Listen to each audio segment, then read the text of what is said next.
Geographical যেটা দেখা যাচ্ছে, এমনি আমি একটা জিনিস বলে নিই। Iran is like one of the most mountainous hmm, hmm, country. Hmm, hmm, হুম।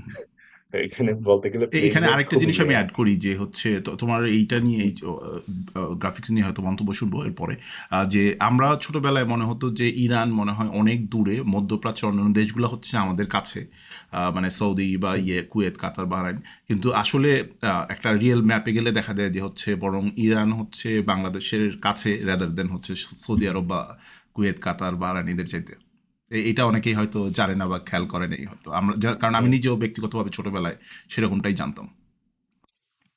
হ্যাঁ, তুমি ইরানের জিওগ্রাফিকে লাইক নিয়ে ইরান কিছু ইজ বলছিলে। Right across. হুম, হুম।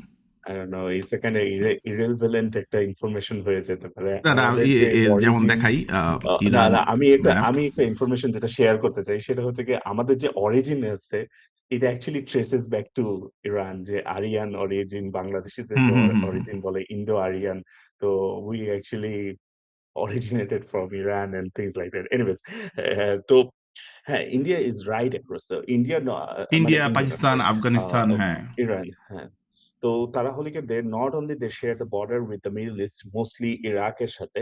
তারা হলে গিয়ে ডিরেক্টলি আফগানিস্তান, পাকিস্তানের সাথেও হলে গিয়ে বর্ডার আছে। বর্ডার শেয়ার করে। হুম, হুম, তো হুম। আমি হালকা আরেকটা ব্যাকগ্রাউন্ডের সাথে আরেকটা জিনিস এড করতে চাই যে রিসেন্ট যে ইনসিডেন্ট গুলো হয়েছে সেটার উপর বেস করে, যে ফেব্রুয়ারিতে যদি আমরা ফলো করি, Afghanistan and Pakistan kind of went into a full blown clash.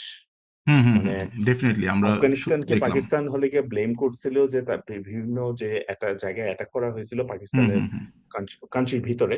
তো এটার উপর বেস করে Pakistan launched air strikes and other things, মানে আফগানিস্তানের উপর। Afghanistan lost a good number of soldiers as well as Pakistan. So this seems like a perfect timing, 'cause মানে এই chaos একটা তৈরি করার জন্য। কারণ while these 2 countries are busy, so ইরানেরও একটা বিগেস্ট কনসার্ন হচ্ছে গিয়ে ওই আ ইস্টার্ন বর্ডার। কারণ ইস্টার্ন বর্ডার তারা হলে গিয়ে একটা সময় খুবই আনপ্রোটেক্টেড রাখার কারণেই তাদের হলে গিয়ে one of the devastating attack হয়েছিল। যেটা হুম, হুম, হুম। আফগানিস্তানের একটা গ্রুপ আছে, তারা হলে গিয়ে আ ক্লেইম করেছিল ওই অ্যাটাকটা। তো হুম, এইটাও হলে গিয়ে তাদের একটা কনসার্নিং বিষয় যে এই ফ্যাক্টটা।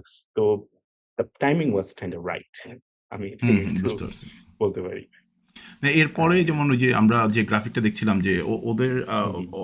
দেশও মনে হয় একটা বড় অংশই আসলে অনেকটা পাহাড়ি অঞ্চল এবং কিছুটা মরু অঞ্চল, এই দুইটার সংমিশ্রণ। সেটা আমরা যেমন ম্যাপে এরকম দেখলাম আর কি। তো এখানে হুম, আমরা আরো কিছু ইনফরমেশন দেখতেছি যে ওদের ইরানে যেমন লিটারেসি রেট প্রায় 90%-এর মতো, পপুলেশন হচ্ছে 9.5 কোটি, এরকম পৃথিবীর 17তম হুম। রাষ্ট্র পপুলেশন। এবং এই পপুলেশনগুলাও অ্যান্ড হচ্ছে আবার যেমন ওদের বেশ কিছু সেন্টার আছে, সেন্টার কেন্দ্রিক আর কি, মোটামুটি হুম, যেটা হুম, হয় ক্যাপিটাল কেন্দ্রিক।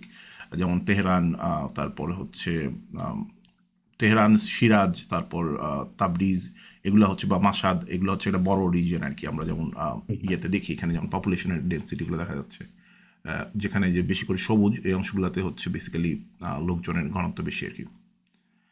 তো হ্যাঁ, এই আর এই পপুলেশন বা আমি জিওগ্রাফির কথাটা কেন আনলাম যে আমরা এটা এরপর আস্তে আস্তে যখন দেখবো যে আসলে কোথায় আক্রমণগুলো করা হচ্ছে, মানে প্রত্যেকটা দেশেই এগুলোর ব্যাপারে এইগুলোর একটা আমরা বিস্তারিত ইয়ে দেখবো আস্তে হবে। আস্তে।